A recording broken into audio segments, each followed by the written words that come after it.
मेरे साथी हम लोग एसएससी जीडी और आने वाले एग्जाम में मैथ्स की प्रैक्टिस कर रहे हैं, जिसमें कि हम लोग अभी देख रहे हैं प्रीवियस ईयर।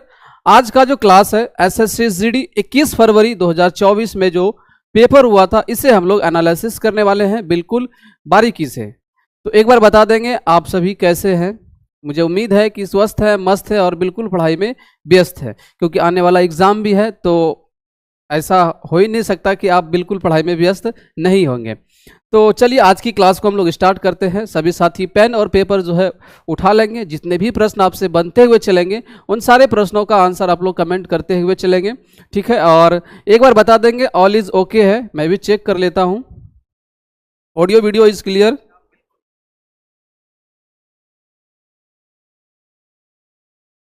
चलिए, और सभी साथी जो है इस क्लास को, इस सेशन को अपने और भी साथी तक शेयर कर दे, ताकि और भी साथी जो है इस क्लास को ज्वाइन कर ले। बहुत ही ज़्यादा बेनिफिट होने वाला है आने वाले एग्ज़ाम के पॉइंट ऑफ व्यू से, क्योंकि ऐसे ऐसे प्रश्नों को जब आप करके जाएंगे, तो अगर आप एमटीएस दे रहे हैं, आने वाले एएलपी, टेक्नीशियन, ग्रुप डी, इन सारे ही एग्ज़ाम में आपको काफ़ी ज़्यादा यहाँ पे फ़ायदा होने वाला है। तो चलिए क्लास को स्टार्ट करते हैं,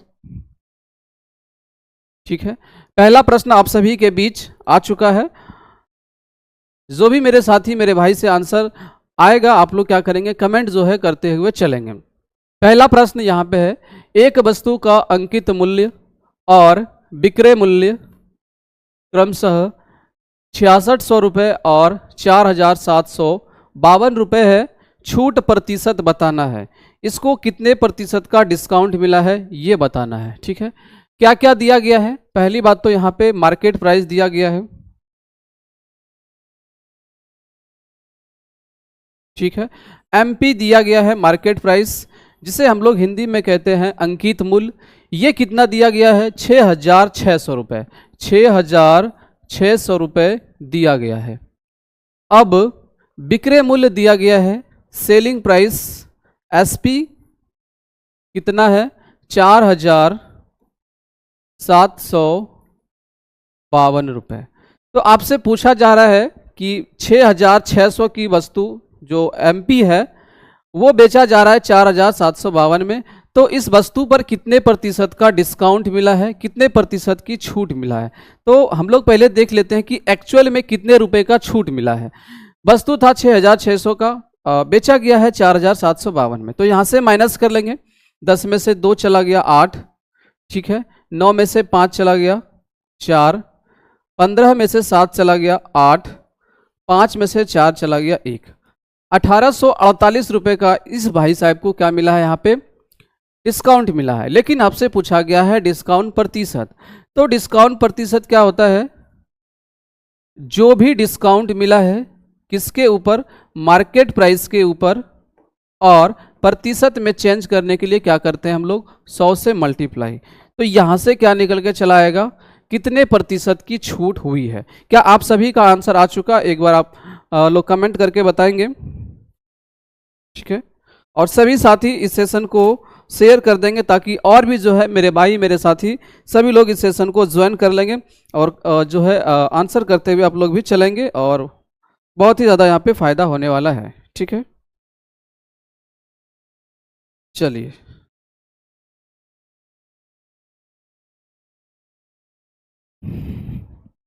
तो यहाँ पे डिस्काउंट कितने का था? यहाँ पे जो डिस्काउंट हुआ है 1848 रुपये का। इसके ऊपर पैसा कितना था? 6600 के ऊपर। प्रतिशत में चेंज करना है तो मल्टीप्लाई 100 के साथ। बस यहाँ से मुझे क्या करना है? कैंसिल आउट करना है, और आंसर जो है तैयार हो जाएगा। 0 से 0 आउट हो चुका है। 66 से देखेंगे। अच्छा, एक चीज़ और इसमें आप देख सकते हैं, जैसे यहाँ पे 6 है और यहाँ पे 8 है, तो ऐसा ही नंबर आता होगा। 6 में जब मल्टीप्लाई करेंगे तो यहाँ पे क्या मिलेगा? 8। तो ऐसा कौन कौन सा टेबल होगा? ठीक है, तो 6 8 क्या होता है? 48। तो लास्ट में 8 होनी चाहिए, लास्ट में जो है 8 होनी चाहिए। तो यहाँ पे अगर आप देखेंगे पहला ऑप्शन 28% जो है आपका यहाँ पे करेक्ट आंसर हो जाएगा। तो इस तरीके से आपको जो है एग्जाम के अंदर अप्रोच करनी चाहिए, ताकि कम समय में जो है बेस्ट सोल्यूशन दे पाए, बेस्ट आंसर निकाल पाए।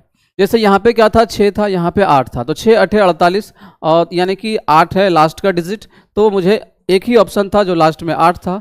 तो इस तरीके से आप आंसर को निकाल सकते हैं। चलिए अगले प्रश्न की ओर चलते हैं हम लोग।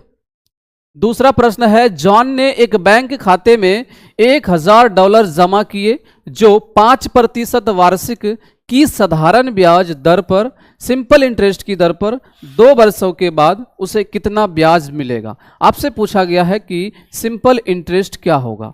आप सभी को पता है मेरे भाई कि सिंपल इंटरेस्ट इक्वल टू क्या होता है, पी मूलधन रेट दर टाइम समय बटे में क्या होता है 100। तो यहां से पैसा कितना है, पैसा यहां पे $1000 है और रेट कितना है, रेट जो है यहां पे 5% है। टाइम कितना दिया गया है, इसको टाइम दिया गया है 2 वर्ष के लिए, ठीक है, और अपॉन में क्या हो जाएगा 100, ठीक है, 0 से 0 आउट हो चुका है। अब यहां से देखेंगे 5 दूनी 10, 10 का मल्टीप्लाई 10 के साथ, तो 100 ये डॉलर में था, तो यहाँ पे आंसर क्या हो जाएगा, $100 जो है उसको सिंपल इंटरेस्ट के तौर पर मिलेगा। तो इस प्रश्न का राइट आंसर कौन सा हो जाएगा, 4 will be the correct answer. चौथा जो है आपका यहाँ पे बिल्कुल करेक्ट हो जाएगा। चलिए अगले प्रश्न की ओर चलते हैं, देखते हैं अगला प्रश्न क्या है।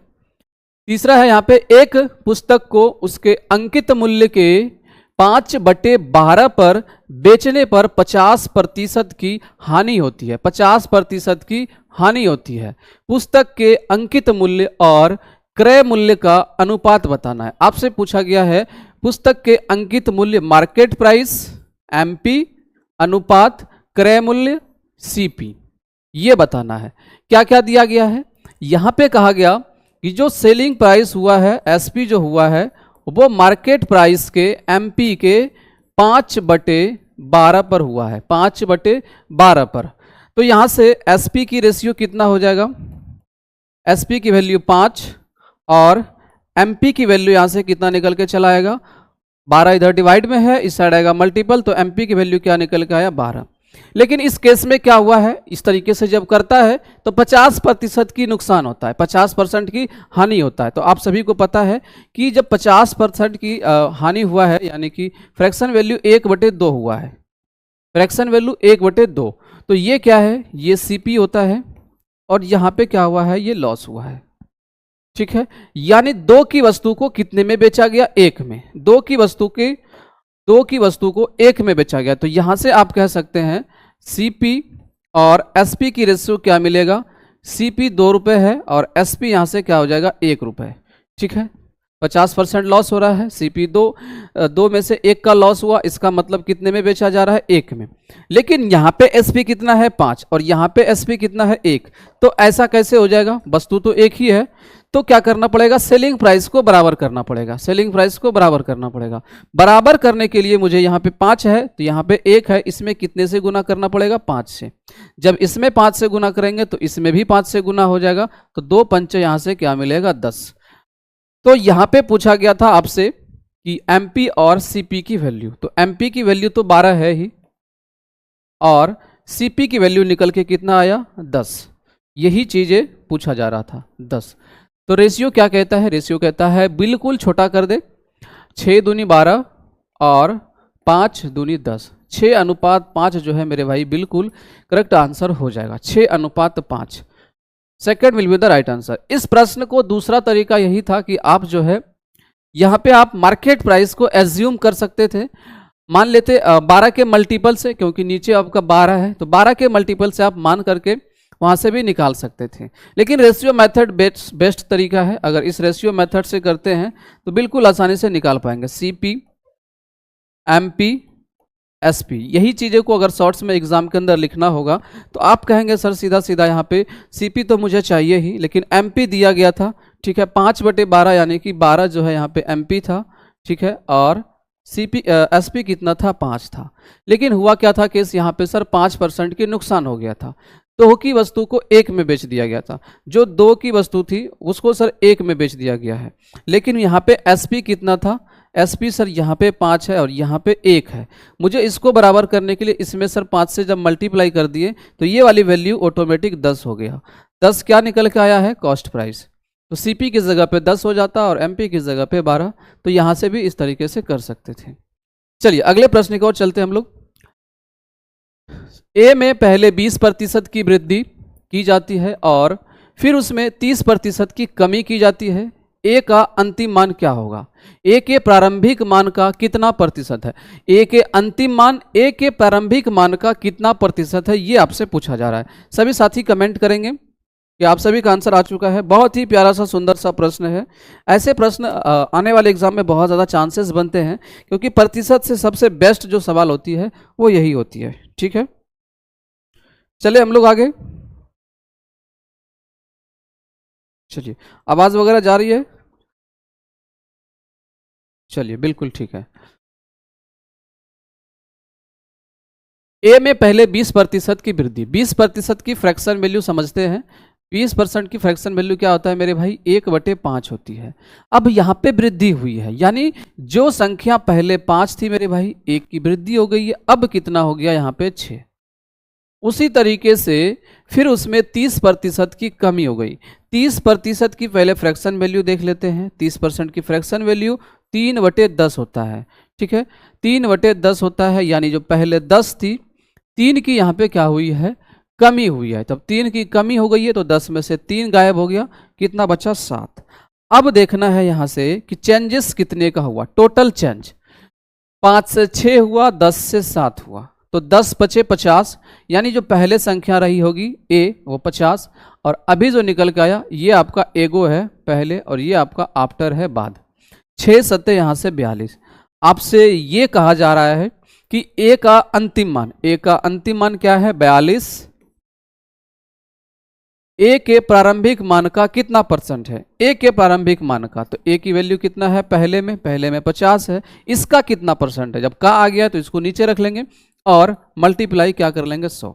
बस इतना करना है, आंसर जो है मेरे भाई तैयार हो जाएगा। 50 दूनी क्या हो जाएगा? 100, और 42 गुने में 2 करेंगे तो यहाँ से क्या मिलेगा? 84। 84% जो है। अच्छा, क्या था? सीधा सीधा इतना ही पूछा था, चेंजेस पूछा गया है, तो 84% का ए विल बी द फर्स्ट जो है आपका यहाँ पे बिल्कुल करेक्ट हो जाएगा। पहला इस प्रश्न का राइट आंसर हो जाएगा। क्या आप सभी का आ चुका है पहला? ठीक है, चलिए, बिल्कुल राइट है। अगले प्रश्न की ओर चलते हैं हम लोग। सभी साथी इस सेशन को शेयर भी करते चलेंगे। सिंप्लीफिकेशन से प्रश्न पूछा गया है। 420 प्लस 64 डिवाइड 8 माइनस 2। ठीक है, इस तरीके से दिया गया है, तो इसमें मुझे पहले क्या करना पड़ता है? बोर्ड मास कहता है पहले ब्रैकेट का काम, इसमें ब्रैकेट नहीं है, तो फिर ऑफ का काम, ऑफ भी नहीं है, डिवाइड है तो डिवाइड कर लेंगे। 8 से 64 में डिवाइड करेंगे तो यहाँ से क्या मिलेगा? 8 मिलेगा। ठीक है, उसके बाद मल्टीपल का काम, 3 दूनी यहाँ से क्या हो जाएगा? 6, और यहाँ पे प्लस है, और यहाँ पे नंबर कितनी है? 420। 420 plus minus minus, sign plus का हो जाएगा। 8 में से 6 चला गया 2, तो राइट आंसर क्या हो जाएगा? 422। ठीक है, छोटू सा प्रश्न था। 422 first will be the correct answer. अगले प्रश्न की ओर चलते हैं। ए और बी एक काम को 14/3 दिनों में पूरा कर सकते हैं, जबकि बी और सी उसी काम को 12/5 दिनों में पूरा कर सकते हैं, तथा सी और ए उसी काम को 16/3 दिनों में कंप्लीट कर सकते हैं। यदि वे तीनों एक साथ मिलकर काम करते हैं तो वे समान काम को कितना हिस्सा 2 दिनों में कंप्लीट करेंगे? पार्ट पूछा गया, पार्ट यानी कि भाग। ठीक है, कितना भाग जो है 2 दिनों में कंप्लीट करेंगे। बहुत ही प्यारा सा सुंदर सा प्रश्न है। अगर मैं बात करूं आज के शिफ्ट में, यानी 21 फरवरी वाले शिफ्ट में, अगर बेस्ट प्रश्न माना जाए तो यही है। ठीक है, एक और प्रश्न है सबसे बेस्ट है, लेकिन इसमें क्या किया गया था? सीधा सीधा आपसे कैलकुलेशन करवाया गया था, और कुछ नहीं है। टाइम एंड वर्क का बेसिक जो प्रश्न बनता है वो यही वाला है। यहाँ पे दिया गया है ए प्लस बी, दो भाई साहब जो है ए प्लस बी किसी काम को कंप्लीट कर रहे हैं 14/3 दिनों में। ठीक है, बी और सी जो है कंप्लीट कर रहे हैं 12/5 दिनों में। उसके बाद सी प्लस ए ये कंप्लीट कर रहे हैं 16/3 दिनों में। अब हम लोगों को क्या करना पड़ता है? यहाँ से टोटल वर्क निकालना पड़ता है, क्योंकि जब तक आपको पता नहीं चलेगा कि काम कितना है तो कैसे पता चलेगा कि उस व्यक्ति के लिए कितनी कैपेसिटी रही है? तो सबसे पहले टोटल वर्क चाहिए। टोटल वर्क कैसे निकालते हैं? इन तीनों ही नंबर का एलसीएम ले लेंगे। अब जब यहाँ भिन्न की बात आ गया है तो एलसीएम कैसे लेंगे? जो ऊपर वाला है सिर्फ उसी से मतलब रखना है, नीचे वाले से कोई मतलब नहीं रखना है। मतलब कब रखना है इस बात को समझिएगा। तो पहले 14, 12 और 16 का एलसीएम समझिएगा। 14, 12, 16। अच्छा, आप सभी को पता है कि 12 और 16 में एक ऐसा नंबर है जो दोनों टेबल में आता है, वो कितना है? 48। कितना है? 48। और 48 और यहाँ पे बचा 14। ठीक है, तो यहाँ से इन दोनों का एलसीएम जब निकालेंगे, ठीक है, 2 से चला जाएगा 24 और यहाँ पे 7। 24 गुने में 7 दूनी जब 14 करेंगे तो यहाँ से आपको मिलेगा 336। अब जो 336 एलसीएम आया है, ये क्या है? टोटल वर्क है। अब यहाँ पे जो काम बनता है ये नीचे वाले का समझिएगा। पहले तो आप ये समझिए कि 14 से डिवाइड कीजिए इसको। 14 से इसमें डिवाइड करेंगे कितना मिलेगा? ठीक है, 14 दूनी 28, 14 दूनी 28, 13 में से 8 चला गया 5, तो 56 बन गया। 14 चौका 56, 14 छिक 56, 6 से। अब यहाँ पे 26 आया सिर्फ 14 से भाग करने पे। अब नीचे 3 था तो 26 का मल्टीप्लाई 3 के साथ कर देंगे। 6 तिया 18, ठीक है, 2 तिया 6 और 1 7। क्या ठीक है? एक बार देख लेते हैं। 14 दूनी 28, 14 दूनी 28, 336 है, तो 14 दूनी पहले बार तो 28 गया, 13 में 8 चला गया 5। अच्छा, 14 चौका 56, 4 होता भाई, यहाँ पे मैंने 6 लिख दिया है। ओ भाई, यहाँ पे क्या हो जाएगा मेरे भाई? 4 हो जाएगा। अब यहाँ पे जो है 24 आने के बाद जो नीचे वाला संख्या था इससे मल्टीपल करना है, तो 24 दिया हो जाएगा 72। यानी a प्लस बी की कैपेसिटी कितना आ चुका है? 72। उसी तरीके से इसमें भी डिवाइड करना है। ठीक है, पहले इस तरीके से लाइन खींच लेते हैं। 12 से डिवाइड देंगे, समझिएगा। 12 दूनी 24 मिलेगा। ठीक है, 12 दूनी क्या मिलेगा? 24। जब 24 मिलेगा तो 24 इसमें से जब हम लोग माइनस करेंगे तो 12 अट्ठी 96। उसके बाद 28 गुने 5 कर लेंगे। 28 पंचे क्या होता है? 140। यानी b प्लस सी की कैपेसिटी 140 आ गया। उसी तरीके से इसमें भी हम लोग डिवाइड करेंगे। पहले 16 से देख लेते हैं। 16 दूनी 32, 1, 16 एकम 16। अब 21 का मल्टीप्लाई 3 के साथ, तो 21 दिया यहाँ से 63। अब क्या करेंगे? मुझे चाहिए कैपेसिटी, तीनों का एक साथ कैपेसिटी।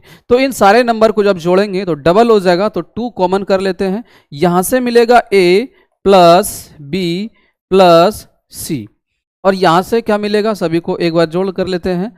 2 प्लस 3 यहां से 5 हो चुका है। 6 4 10, 10 और 7 17, बचा 1। ठीक है, 1 प्लस 1 यहां से क्या मिल गया? 2, 275। अब 2 इंटू में a plus B plus C की वैल्यू 275 है, तो कहेंगे sir a plus B plus C की वैल्यू कितना निकल के आया है? 275/2। एक दिन का काम है, तीनों का कैपेसिटी है, ऐसा आप कह सकते हैं। यानी एक दिन में तीनों मिलकर के इतना करता है, तो 2 दिनों में कितना करता होगा? तो 2 से सीधा सीधा मल्टीप्लाई करेंगे तो 2 खत्म हो जाएगा, तो बचेगा 275। यानी 2 दिनों में इन तीनों भाई साहब मिलते हैं तो 275 काम करते हैं। तो आपसे पूछा गया कि कितना काम पूरा हुआ, तो 275 काम पूरा हुआ। ठीक है, कितने में से? टोटल काम कितना है? 336। टोटल काम कितना है? 336। तो यहां पे जो आंसर निकलने वाला है 275/336 इस प्रश्न का राइट आंसर हो जाएगा। 275/336। क्या आप सभी का आ चुका है आंसर? ठीक है, सभी साथी कमेंट करके बताएंगे। आप लोग कमेंट नहीं कर रहे हैं, कंजूसी क्यों कर रहे हो भाई? ठीक है, जब तक आप अपना डाउट को क्लियर नहीं करेंगे तो कैसे पता चल पाएगा? ठीक है, तो सभी साथी एक बार कमेंट करके भी बताएंगे। चले हम लोग आगे।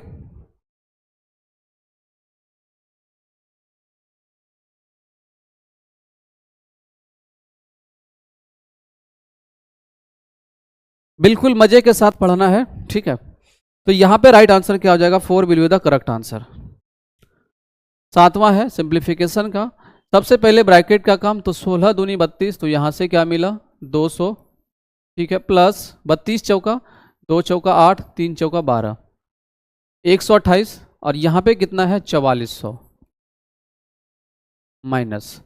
ठीक है, 4400 प्लस माइनस माइनस, चिन्ह माइनस का। 10 में से 8 चला गया, 2 मिलेगा। 9 में से 2 चला गया, 7 मिलेगा। ठीक है, 1 में से खत्म कहानी। 10 में से 2 चला गया 8, यहाँ पे 9 में से 7 चला गया 2, यहाँ पे कितना 3 और यहाँ पे 4, 4 3 2 8, 4328। सी थर्ड जो है आपका यहाँ पे करेक्ट हो जाएगा। आठवां है 30 120 15 का चतुर्थ समानुपात बताना है। चतुर्थ समानुपात क्या होता है आप सभी को पता है। जब हम लोग रेशियो एंड प्रोपोर्शन की क्लास कर रहे थे तो उसमें जब चतुर्थ समानुपाती की बात करते थे, जब भी 3 नंबर दिया रहे, कुछ नहीं करना है, जो लास्ट वाला नंबर है इन दोनों को चिपका देना है। कहने का मतलब 120 गुने में 15 और बटे में जो पहला नंबर है 30, और यही से एक फार्मूला निकलता है, आप कह देते हैं कि BC अपॉन में A। ठीक है, जब 3 नंबर रहे तो यहां से क्या हो जाएगा, 15 दूनी 30, 2 मिला और 2 से 120 कितने बार में चला गया, 60 बार में। तो इस प्रश्न का राइट आंसर क्या हो जाएगा मेरे भाई, 60 answer. Second will be the correct answer. चलिए अगला प्रश्न है, बहुत ही प्यारा सा सुंदर सा प्रश्न है। चले हम लोग आगे। एक्स बिंदु P से 12 किलोमीटर प्रति घंटे की चाल से चलना शुरू करता है और उसकी शुरुआत के 6 घंटे बाद Y भी उसी बिंदु P से उसके पीछे अपनी साइकिल पर, ये भाई साहब जो है साइकिल से चलना स्टार्ट कर रहा है। ठीक है, कितने स्पीड से, 16 किलोमीटर पर आवर की स्पीड से चलना शुरू करता है। Y एक्स को प्रारंभिक बिंदु P से कितनी दूरी पर मिलेगा। पहले तो हम लोग ये देख लेते हैं कि मिलने का समय क्या था, मतलब कितना टाइम लगा उसको मिलने में, उसके बाद वहां से डिस्टेंस निकाल लेंगे। तो बहुत ही प्यारा सा सुंदर सा प्रश्न है। जैसे यहाँ पे अगर मैं बात करूँ पॉइंट को लेकर के, एक्स जो है बिंदु P से, यहाँ पे कोई बिंदु P है, ठीक है, ये यहाँ से चलना शुरुआत किया है एक्स भाई साहब, कितना स्पीड है इसका, 12 किलोमीटर पर आवर। ठीक है, 12 किलोमीटर पर आवर। और दूसरा भाई साहब कब चलता है, जब यह 6 घंटे चल चुका होता है। तो 6 घंटे में इसने कितने डिस्टेंस कवर कर लिए होंगे, तो सर 1 घंटे में ये 12 किलोमीटर चलता है, इसका स्पीड है, तो 6 घंटे में इसने 12 6 72 यानी कि 72 किलोमीटर पहले यह चल चुका है। अब जो है आते हैं वाई भाई साहब, ये साइकिल से चलना तय करता है कितने के स्पीड से, 16 किलोमीटर पर आवर के स्पीड से। ठीक है, हालांकि स्पीड इसका ज़्यादा है, लेकिन ये कब चला है, 6 घंटे बाद। तब 6 घंटे बाद चल रहा है, तो जो उन दोनों के बीच के दूरी का डिफरेंस रहा होगा वो 72 किलोमीटर ही रहा होगा, क्योंकि 72 किलोमीटर पहले वह चल चुका है। तो हम लोग यहाँ से देख लेते हैं मिलने में लगा समय, तो समय बराबर होता है दूरी बटे चाल। तो यहाँ पे जो दूरी निकल के आया वो कितना आया, 72। अब चाल के बारे में समझिएगा, दोनों ही व्यक्ति जो है एक ही दिशा की ओर जा रहे हैं। एक ही दिशा की ओर जब जा रहे हैं तो दोनों के चाल को क्या कर लेंगे, अंतर को रखते हैं। तो 16 में से 12 चला जाएगा, क्या मिलेगा, 4। ये क्या था, टाइम, और ये क्या है, डिस्टेंस। तो यहां से कितना निकला, अच्छा ये स्पीड था भाई, तो यहां से टाइम कितना मिला, 18 घंटे। 18 6 72 होता है, तो 18 घंटे लगेगा उसको मिलने में समय। लेकिन आपसे ये पूछा गया है जो y है, x को प्रारंभिक बिंदु P से कितनी दूरी पर मिलेगा, यानी y के बारे में पूछा गया। तो y की स्पीड क्या है भाई, तो दूरी बराबर चाल इंटू समय, डिस्टेंस इक्वल टू क्या हो जाएगा, चाल इंटू में समय। तो चाल यहाँ पे कितना है y की जो स्पीड है यहाँ पे 16 किलोमीटर पर आवर है, और टाइम कितना लगेगा, 18 घंटा, क्योंकि यहाँ पे उन्हें मिल चुका है। तो वहां से वो कंपेयर कर रहा है P के पास। इन दोनों को मल्टीप्लाई करेंगे, ठीक है, 8 6 48 का 8 बचा 4, 8 6 14, 14 और 4 कितना हो जाएगा, 18, बचा 1, 1 गुना 1 1 और प्लस 1 2, 288, बिल्कुल 288 किलोमीटर इस प्रश्न का राइट आंसर हो जाएगा। यानी 288 किलोमीटर के बाद जो है मिल जाएगा कौन, वाई एक्स से। ठीक है, यहां तक क्लियर है, आप सभी एक बार कमेंट करके बताएंगे। किसी को कोई डाउट है, चले आगे। चलिए अगला प्रश्न है, इस प्रश्न का सेकंड हो जाएगा। 10वां प्रश्न है, दो संख्याएं इस प्रकार दी गई है कि पहली संख्या दूसरी संख्या की आधी है। ठीक है, यदि उनका औसत 15 है, यानी वो जो दोनों संख्याएं हैं उन दोनों की संख्याओं की जो एवरेज है यहाँ पे वो 15 है, तो पहली संख्या क्या है, आपसे पूछा गया पहली संख्या। ठीक है, यहाँ पे दो संख्या है, पहली और दूसरी। यहाँ पे क्या कहा गया है, पहली संख्या दूसरी संख्या की आधी है। आप दूसरी संख्या को कुछ भी मान सकते हैं, कुछ भी एक्स वाई जेड, मैंने कहा कि चलो यहाँ पे मैं 2 ही मान लेता हूँ, तो इसकी आधी यानी पहली जो संख्या है वो कितनी है, 1 है। अब इन दोनों का एवरेज दिया गया है 15, तो इन दोनों का एवरेज क्या हो जाएगा, एवरेज क्या कहता है, जनरल फॉर्मूला क्या है, total number of sum, total number of sum upon में टोटल नंबर, यानी कुल कितनी संख्या है। तो 2 + 1 यहाँ से क्या हो जाएगा 3, और नंबर कितने हैं 2, ये उसका आ चुका है एवरेज रेशियो में। और एक्चुअल में क्या दिया गया है 15, 3/2 की वैल्यू दिया गया है 15। तो आपको क्या बताना है, आपको बताना है इसमें से पहली संख्या क्या होगी। अब पहली संख्या 1 है, 1 यूनिट की वैल्यू, तो 3 × 5 = 15, यहाँ से 5 मिला, तो 1 यूनिट की वैल्यू क्या हो जाएगा, 2 × 5 = 10। और एक ही संख्या पूछा गया है पहली संख्या, तो पहली संख्या की रेशियो में भी वैल्यू 10 थी, तो आप कहेंगे जो पहली संख्या थी वो यहाँ पे 10 थी। कितना थी, 10 थी। अच्छा, दूसरा तरीका इसका क्या हो सकता है मेरे भाई, सर जब यहाँ पे दिया गया है उन दोनों संख्याओं का एवरेज 15, तो दोनों संख्याओं का सम क्या रहा होगा, सम रहा होगा सर 30, ठीक है, 30 रहा होगा। तो मुझे एक ऐसा नंबर सर देखना पड़ेगा, जैसे अगर यहाँ पे मैं बात करूँ पहली संख्या अगर हम 14 को उठाते हैं तो दूसरी संख्या 28, लेकिन दोनों का सम करते तो 30 नहीं मिलता। उसी तरीके से ऑप्शन से कर सकते थे, अगर ये 8 है तो दूसरी संख्या 16, तो इस तरीके से आपको नहीं मिलता। अगर यहाँ पे अगर आप 10 उठाते तो आप कहते कि दूसरी संख्या 20 है, 10 + 20 30 हो जाएगा। तो यहाँ पे इस तरीके से भी कर सकते थे। चलिए अगला प्रश्न है, एवरेज से ही पूछा गया है, बहुत ही प्यारा सा प्रश्न है कि 4 संख्याओं का औसत 24 है, प्रथम 2 संख्याओं का औसत अंतिम 2 संख्या के औसत से 2 गुना है, अंतिम 2 संख्याओं का योग बताना है। बहुत ही प्यारा सा सुंदर सा प्रश्न है। जैसे यहाँ पे क्या बात किया गया है, यहाँ पे 4 संख्या है, ठीक है, अगर मैं इस तरीके से समझाना चाहूँ 1 2 3 और 4, और एवरेज क्या होता है, प्रत्येक में बंटना, प्रत्येक में वितरण होना, ऐसा समझते हैं हम लोग। तो यहाँ पे 24 है, यानी इन दोनों और इन दोनों के बीच में संख्या रही होगी, ये यहाँ पे 24 है, ठीक है। अब यहाँ पे कहा गया कि प्रथम 2 संख्याओं का जो औसत है, जो एवरेज है ना, प्रथम 2 संख्याओं का अंतिम 2 संख्याओं के औसत से डबल है। अब यहाँ पे मैं कहूँ कि यहाँ पे एवरेज x है, तो आप कहेंगे सर अंतिम 2 संख्याओं के औसत से डबल था, तो ये कितना हो जाएगा 2x।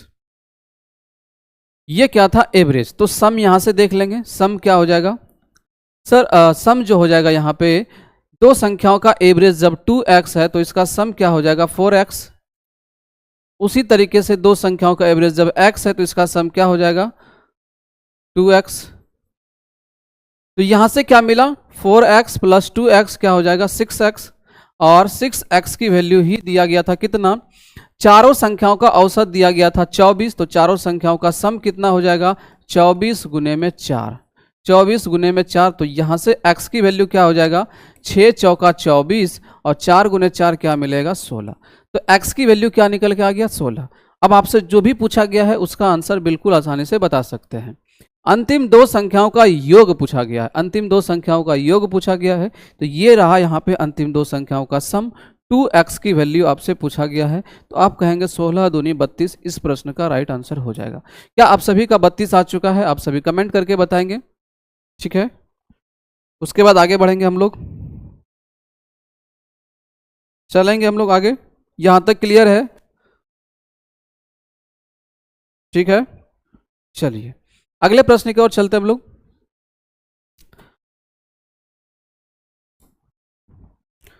अगला है यहां पे सिंप्लीफिकेशन से पूछा गया है। सबसे पहले किसका काम, ब्रैकेट का काम, उसके बाद ऑफ का काम। यहाँ पे ऑफ अगर होगा तो ऑफ करेंगे, तो पहले ब्रैकेट नजर आ रहा है, तो 7 में से 2 चला गया, तो यहां से क्या मिला 5, ठीक है।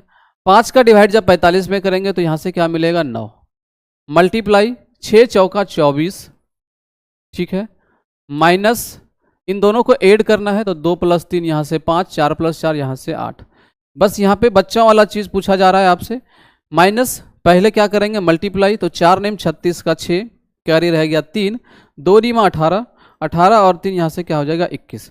माइनस कर लेते हैं यहाँ से, 6 में से 5 चला गया 1, 10 में से 8 चला गया तो 2, और यहाँ पे कितना बचेगा 1, 121 माइनस का 121। Second will be the correct answer. क्या आप सभी का आ चुका है, एक बार कमेंट करके बताएंगे। 121। चले हम लोग। अच्छा अच्छा अच्छा, बिल्कुल बिल्कुल सही। 6 में से 5 चला गया तो एक, यहाँ पे क्या है 11 है ना, सॉरी भाई इसके लिए। ठीक है, तो इस प्रश्न का राइट आंसर जो है आपका -131 हो जाएगा, और third will be the correct answer. तीसरा जो है आपका यहाँ पे बिल्कुल करेक्ट हो जाएगा। ठीक है, चलिए अगला प्रश्न है, निम्नलिखित में से कौन सी संख्या 11 से विभाज्य नहीं है? नहीं है। अब 11 से डिविजिबल क्या कहता है? 11 से डिविजिबल, इसका रूल है कि अल्टरनेट नंबर को ऐड करने के बाद बराबर होता है। Alternate number, alternate number add करके देखना होता है कि दोनों एक जगह बराबर है कि नहीं। जैसे अगर एग्जांपल के जरिए मैं लूँ यहाँ पे 110, अल्टरनेट नंबर इसमें क्या क्या है? ठीक है, यहाँ पे भी 0 रख सकते हैं, 0 + 1 यहाँ से 1 मिलेगा, 1 + 0 यहाँ से भी 1, दोनों जगह क्या मिल रहा है? 1, बराबर में 1, यानी 110 यहाँ पे क्या होता है? 11 से पूरी तरीके से डिविजिबल है। यानी वैसी संख्या होगी जो दोनों के अल्टरनेट नंबर को क्या करते हैं? जोड़ने के बाद बराबर हो सकते हैं। अब उसी तरीके से हम लोग ऑप्शन में चेक कर लेंगे, सभी में भाग देने के लिए इतना टाइम तो रहता नहीं है। तो यहाँ से क्या कर लेंगे, 2 + 6 क्या मिलेगा? 8, 5 + 3 8, तो यहाँ से भी 8 मिला और यहाँ से भी आपको 8 मिला, यानी ये तो डिविजिबल हो ही रहा है। मुझसे पूछा जा रहा है कि नहीं होनी चाहिए। 2 + 5 7, 6 + 1 7, ये 7 = 7 है, ये भी हो रहा है। 2 + 6 8, 7 + 3 10, ये बराबर नहीं हो रहा है। अब यहाँ पे देख सकते हैं 2 + 2 4, और 8 + 7 यहाँ से क्या मिला? 15। अब कहेंगे सर अब क्या होगा? भाई 11 से ज़्यादा है 15, कितना ज़्यादा है? 4, तो इसके बराबर में यहाँ पे 4 हो जाएगा। तो दोनों जगह 4 4 मिल गया। तो यहाँ पे जो तीसरा ऑप्शन था, तीसरा जो है आपका, ये बराबर नहीं है, क्योंकि 8 के बराबर क्या आ चुका है? 10। तो क्लियर है? चलिए, 5 शर्ट का क्रय मूल्य 3 शर्ट के विक्रय मूल्य के समान है, तो लाभ प्रतिशत बताइए। यहां पे कहा गया कि 5 शर्ट की जो कीमत है, 5 शर्ट की जो कीमत है, क्रय मूल्य है, सीपी है, ये किसके बराबर है? 3 शर्ट के एसपी के बराबर है। 3 शर्ट के एसपी के, यानी सेलिंग प्राइस के। तो यहां से साफ दिख रहा है, कॉस्ट प्राइस 3, सीपी की वैल्यू कितना चुका है? 3, और सेलिंग प्राइस की वैल्यू कितना हो चुका है? यहाँ से 5। 3 में खरीदा है, 5 में बेचा गया है, 2 का प्रॉफिट हुआ है। और प्रॉफिट और लॉस किसके ऊपर होता है? कॉस्ट प्राइस के ऊपर। तो यहाँ पे कॉस्ट प्राइस कितना है? कॉस्ट प्राइस यहाँ पे कितना है? 3। प्रतिशत में चाहिए तो मल्टीप्लाई किसके साथ? 100 के साथ। तो यहाँ से क्या मिलेगा? 200/3%। डिवाइड करेंगे हम लोग, 66 सही 10.66%। आप सभी को पता होगा कि 1/3 क्या होता है? 100/3%। और इस तरीके से अगर आप बेसिक याद रखते हैं तो यहाँ पे 200/3 था, तो आप सीधा सीधा कह सकते थे। और इसका भी मतलब होता है यहाँ पे 33.33%, तो यहाँ पे डबल था, तो इस तरीके से आप समझ सकते हैं। तो 66.66% का क्या हुआ है? प्रॉफिट। 15 प्रश्न है, एक घन की भुजा की लंबाई 14 सेंटीमीटर है, घन का पार्श्व पृष्ठ का क्षेत्रफल बताना है, लेटरल सरफेस एरिया बताना है। ठीक है, जैसे आप अगर घन को एक तरीके से देखते होंगे तो संपूर्ण को नहीं देख पाते होंगे, जो भी सामने वाला फेस दिखता होगा उसी को आप देख पाते होंगे, यानी वहां पे क्या दिखता है? एक वर्ग आकार के रूप में, क्योंकि वर्ग वर्ग ही मिलके घन बनता है। तो संपूर्ण नहीं पूछा गया है, आपसे पूछा गया है पार्श्व। पार्श्व पृष्ठ क्षेत्रफल क्या होता है? 4 गुने में भुजा का स्क्वायर। ठीक है, 4 गुने में भुजा का स्क्वायर। तो यहाँ पे भुजा दिया गया है 4, भुजा कितनी दी गई है? 14 सेंटीमीटर। 14 का स्क्वायर क्या हो जाएगा? 196। स्क्वायर आप सभी को याद होगा। 9 चौका 36, ठीक है, 6 मिलेगा, बचा 3, और 19 चौका 76, 76 + 3 को ऐड करेंगे तो 79। ठीक है, देख लेते हैं। 14 का स्क्वायर 196, 6 चौका 24 का 4, बचा 2, 9 चौका 36, 36 + 2 38 हो जाएगा भाई, बचा 3, 7 एकम 7, 4 एकम 4, 4 + 3 7, 786। 786। अच्छा यार, ओहो, भाई यहाँ 4 होगा ना, 784, 784 सेंटीमीटर स्क्वायर। इस प्रश्न का राइट आंसर क्या हो जाएगा? 784 centimetre square. 4 will be the correct answer. चलिए अगला प्रश्न है 16वां। एक काम को 7 घंटे में पूरा करते हैं बी और सी इसे 21/4 घंटे में पूरा कर सकते हैं, और सी और ए 7/2 घंटे में पूरा कर सकते हैं। बी को अकेले इस काम को पूरा करने में कितना समय लगेगा? बहुत ही प्यारा सा सुंदर सा प्रश्न है मेरे भाई। टाइम एंड वर्क की क्लास अगर आपने नहीं किया है तो उसकी जो लिंक है प्लेलिस्ट में, डिस्क्रिप्शन बॉक्स में भी पड़ी है, प्लेलिस्ट भी बनी है, आप वहां से जा करके देखेंगे। मैंने उसकी मैराथन कराई है और कंप्लीट डिटेल जो है उसकी बेसिक क्लास भी मैंने कराई है, तो आप लोग जो है वहाँ पे जा करके देख सकते हैं। ठीक है, चलिए यहाँ पे क्या दिया गया था? ए जो है किसी काम को 7 घंटों में कंप्लीट करते हैं, और बी और सी, बी प्लस सी जो है इस काम को 21/4 घंटों में कंप्लीट कर लेते हैं। सी और ए भाई साहब जब मिलते हैं तो ये दोनों जो है यहाँ पे 7/2 घंटों में ही कंप्लीट कर लेते हैं। जब पता चल चुका है कि समय दिया गया है तो पहले हम लोगों को क्या चाहिए? टोटल वर्क चाहिए। ठीक है, तो यहाँ से हम लोग टोटल वर्क निकाल लेंगे। तो ये कैसे निकलेगा? 7, 21 और 7 का एलसीएम लेंगे तो यहाँ से क्या मिलेगा? 21 मिलेगा। 7 से डिवाइड करेंगे, 7 या 21, ए की कैपेसिटी 3 आ चुका है। 21 से कम 21 तो यहाँ से 4 का मल्टीप्लाई हो जाएगा, तो ये 4 मिल चुका है। 7 या 21 तो 2 तिया यहाँ से 6। अब सी प्लस ए की कैपेसिटी 6, बी प्लस सी की कैपेसिटी 4, ए की कैपेसिटी 3। आपसे पूछा गया है कि सी जो है इस काम को कितने दिनों में कंप्लीट करेंगे। तो पहले आपको चाहिए सी की कैपेसिटी। सी कैसे निकलेगा इस बात को समझिएगा, यहाँ पे कोई बड़ी लॉजिक नहीं है। यहाँ पे जो ए की कैपेसिटी कितना है? 3 है, और सी प्लस ए जब मिलता है तो 6 काम करते हैं, यानी 6 इसकी कैपेसिटी है। तो ए अकेले का कैपेसिटी तो 3 है। ए अकेले का कैपेसिटी जब 3 है, ए अकेले का कैपेसिटी जब 3 है, तरीके से क्यों हो रहा है? ए अकेले की कैपेसिटी जब 3 है और दोनों की कैपेसिटी 6 है, तो यहां से सी की कैपेसिटी कितना हो जाएगा? 3। सी की कैपेसिटी 3। जब सी की कैपेसिटी 3 आ चुका है, सी की कैपेसिटी जब 3 आ चुका है और बी प्लस सी जो है 4 काम करते हैं, यानी 4 कैपेसिटी है, तो सी की कैपेसिटी हम लोगों को पता चल चुका है कि सी की कैपेसिटी जब सर 3 है और इन दोनों की कैपेसिटी 4 है, तो बी की कैपेसिटी क्या रही होगी? 1 रही होगी। कितना? 1 रही होगी। तो यही चीज आपसे पूछी गई है कि बी जो है इस वर्क को कितने दिनों में कंप्लीट करेंगे। अब बी की कैपेसिटी 1 है, टोटल वर्क 21 है, तो 1 से डिवाइड करेंगे तो कोई चेंजेस नहीं मिलेगा। तो इस प्रश्न का राइट आंसर क्या हो जाएगा? 21 घंटे। 21 घंटे हो जाएंगे। ठीक है, third will be the correct answer. तीसरा जो है आपका यहाँ पे बिल्कुल करेक्ट आंसर हो जाएगा। चलिए अगले प्रश्न की ओर चलते हैं हम लोग, देखते हैं अगला क्या है। यदि ए का 4/5 भाग बी के 2/5 भाग के बराबर है तो ए अनुपात बी का मान बताना है। रेशियो का बेसिक प्रश्न है। यहाँ पे कहा गया ए का 4/5 भाग, ए का जो है 4/5 भाग ये बराबर है बी के 2/5 भाग के, बी के 2/5 भाग के। तो यहाँ से 5 और 5 आउट हो चुका है, तो ए अनुपात बी की वैल्यू आपसे पूछा गया है, तो ए की वैल्यू 2 हो जाएगा। ठीक है, और बी की वैल्यू यहाँ से क्या हो जाएगा? 4। ये कट जाएगा तो 1 अनुपात 2 जो है मेरे भाई इस प्रश्न का राइट आंसर हो जाएगा। 1 अनुपात 2, 4 will be the correct answer. चौथा आपका यहाँ पे क्या हो जाएगा? करेक्ट हो जाएगा। चले हम लोग आगे। अगला प्रश्न है, एक मेज को 11,480 रुपये में बेचने पर 18% की हानि होती है। जब वही मेज 15,540 में बेची जाती है तो हानि या लाभ की गणना कीजिए। देखिएगा यहाँ पे पहले जो यहाँ पे सेलिंग प्राइस दिया गया है वो कितना है? 11,480 रुपये। ठीक है, लेकिन ये कब हुआ है?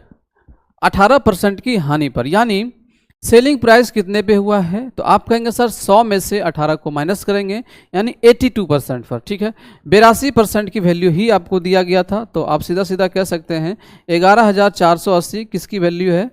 ये 82% की। अगर 100% निकाल लेंगे तो यहाँ से क्या मिलेगा मुझे? कॉस्ट प्राइस मिलेगा। ठीक है, बस एग्जामिनर आपसे सॉल्व करवाना चाह रहा था इस चीज़ को। तो यहाँ से देख लेते हैं हम लोग क्या हो जाएगा, 2 से पहले देख लेते हैं हम लोग, ठीक है। 2 से चला जाएगा 41, और यहाँ पे हम लोग क्या करेंगे, 2 से देखेंगे, 2 पंचा 10, 1 बचा 14, फिर 2 पंचा 10, ठीक है,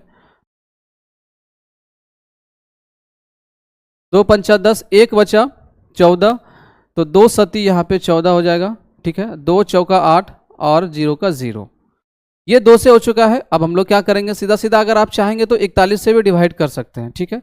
41 से ही डिवाइड कर लेते हैं। 41 से कम 41, 7 में से 1 चला गया 6 बचा, ठीक है। 5 में से 4 चला गया 1 बचा 16। अब यहाँ पे कितना है 4, तो ये 4 से चला जाएगा, 4 एकम 4, 4 चौका 16, तो यहाँ से क्या मिला 14, और यहाँ पे 1 0 है और यहाँ पे 2 0 है, तो 14,000 यहाँ पे क्या हो जाएगा आपका कॉस्ट प्राइस। लेकिन वस्तु को सेल कितने में किया गया है, बेचा गया है 15,540 में। कितने में बेचा गया है, 15,540 में।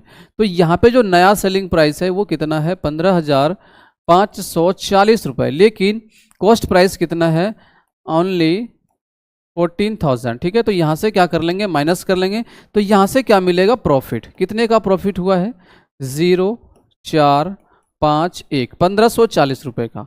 आपसे पूछा गया है प्रतिशत में, तो भाई साहब यहाँ पे जो फायदा हुआ है कितने का, 1540 रुपये का। किसके ऊपर, कॉस्ट प्राइस कितना है, कॉस्ट प्राइस है मेरे भाई 14,000, ठीक है। तो नीचे हो जाएंगे 14,000, और प्रतिशत में चेंज करना है तो मल्टीप्लाई 100 के साथ, बस आपको इतना ही करना है। और यहाँ पे देखेंगे 3 0 से 3 0 आपका आउट, 14 एकम 14 बचा 1, 14 एकम 14, तो 11% क्या हुआ है, प्रॉफिट। तो इस प्रश्न का राइट आंसर क्या हो जाएगा, 11%।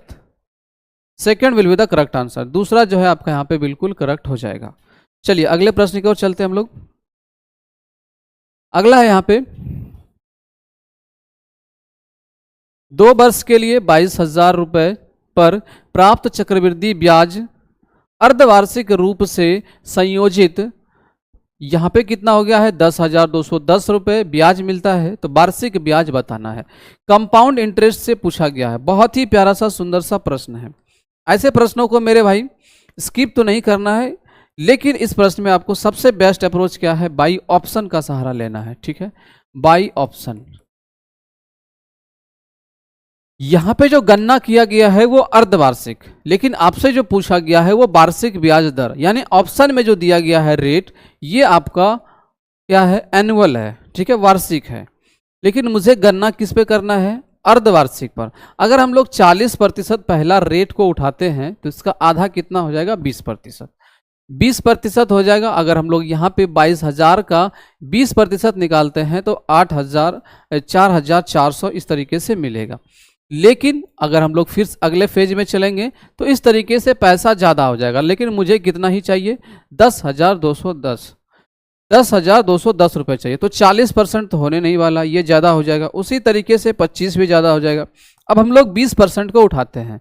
जब 20% को उठाएंगे तो यहाँ पे देखेंगे सीधा का सीधा इसका जब हम लोग कितना उठाएंगे, 10%। जब 10% लेंगे तो यहाँ पे क्या मिलेगा आपको, 2,200 रुपये, ठीक है। उसी तरीके से फिर से आपको मिलेगा 2,200 रुपये। जब यहाँ पे 2 वर्ष दिया गया है तो हम लोग जब हाफ अर्ली काउंटेड कर रहे हैं तो कितने टाइम्स करेंगे, 4 बार। तो इसी तरीके से यहाँ पे आपको कितनी बार लिखने पड़ेंगे, 4 बार लिखने पड़ेंगे, ठीक है। अब इसी तरीके से जब आप निकालते हुए चलेंगे तो टोटल बैलेंस जो है आपको यहाँ पे मिलेगा 10,210 रुपये दशमलव और समथिंग। तो इस प्रश्न का जो राइट आंसर हो जाता, third will be the correct answer. दूसरा इसका कोई तरीका नहीं था, ठीक है। इस तरीके से ही आपको करना है। चलिए अगले प्रश्न की ओर चलते हैं हम लोग। लास्ट प्रश्न है, बहुत ही प्यारा सा सुंदर सा प्रश्न है, और आप सभी साथी मेरे भाई से रिक्वेस्ट है, अगर अभी तक आपने इस चैनल को सब्सक्राइब नहीं किया है तो कृपया जो है मेरे भाई इस चैनल को सब्सक्राइब कर लेंगे। आपके साथ साथ कुछ मुझे भी फ़ायदा हो जाएंगे, तो सब्सक्राइब ज़रूर करें। और अपने जो भी साथी हैं, दोस्त हैं, चाहे वह ALP, NTPC, ग्रुप D, चाहे रेलवे की कोई सा भी एग्ज़ाम हो, RPF हो या फिर SSC से रिलेटेड जितने भी ऑनलाइन कॉम्पिटिटिव एग्जाम हैं, उन सारे के लिए जो है यहाँ पे मैथ्स का सेक्शन आपको कंप्लीट कराया जाता है, ठीक है। तो आप लोग जो है इस चैनल को सब्सक्राइब कर लेंगे। तो ये लास्ट प्रश्न है, यदि U को भी से 5% अधिक अंक है, u को जो है भी से 5% अधिक अंक मिलते हैं, तो भी के u के अंकों से कितने प्रतिशत कम है। तो इस प्रश्नों के लिए अगर मैं सीधा सीधा ट्रिक ही दे दूं आपको तो कहेंगे सर बिल्कुल बेस्ट रहेगा। 5% अधिक है तो 5 को रख ही लेंगे। यहाँ पे पूछा गया कितने प्रतिशत कम है, बात किया गया है कम को लेकर के, इस बात की पॉइंट में ध्यान रखना है। तो आपको क्या करना है, जो इसका डिनोमिनेटर है इसको बढ़ा देना है। तो यहाँ पे क्या हो जाएगा 105, और प्रतिशत में चेंज करने के लिए सीधा का सीधा 100 के साथ मल्टीप्लाई यहाँ से कर लेंगे। तो 5 से क्या मिलेगा आपको 21, तो 100/21, 100/21 प्रतिशत आपको डिवाइड करना है। तो 21 अठे क्या हो जाएगा 168, ज़्यादा हो जाएगा, 21 पंचे 105, 21 चौका 84, 4 से स्टार्ट होने वाला है, 4.7%, 4.7% इस प्रश्न का राइट आंसर हो जाता। ये तो था ट्रिक की बात। अब अगर बेसिक से अगर करते हैं, यहाँ पे u है और यहाँ पे भी, यहाँ पे कहा गया u को भी से 5% अधिक अंक मिला। 5% का फ्रैक्शन वैल्यू 1/20 होता है। अगर भी को 20 मिला है तो इसको कितना मिला होगा 21। अब यही चीजें आपसे पूछा जा रहा है कि भी के अंक u के अंक से कितना परसेंट कम है। भी के जो अंक हैं u के, तो 1 कम है 21 से, प्रतिशत में चेंज करना है तो 100। तो फिर से वही चीजें मिलेंगे आपको, 100/21 यानी कि 4.7%। तो इस प्रश्न का राइट आंसर क्या हो जाएगा, second will be the right answer. तो कैसी लगी क्लास एक बार कमेंट करके आप लोग जरूर बताएंगे, ठीक है। अगर जो भी प्रश्नों में डाउट रहा है तो आप लोग क्या करेंगे, उस प्रश्नों के नंबर को कमेंट में मेंशन करेंगे, ठीक है, और उसका जो है आपको रिप्लाई मिल जाएगा। तो आज के लिए इतना ही, मिलेंगे अब हम लोग अगले क्लास में। वीडियो देखने के लिए आपका बहुत बहुत धन्यवाद। तब तक के लिए स्वस्थ रहिए, मस्त रहिए और पढ़ने में व्यस्त रहिए।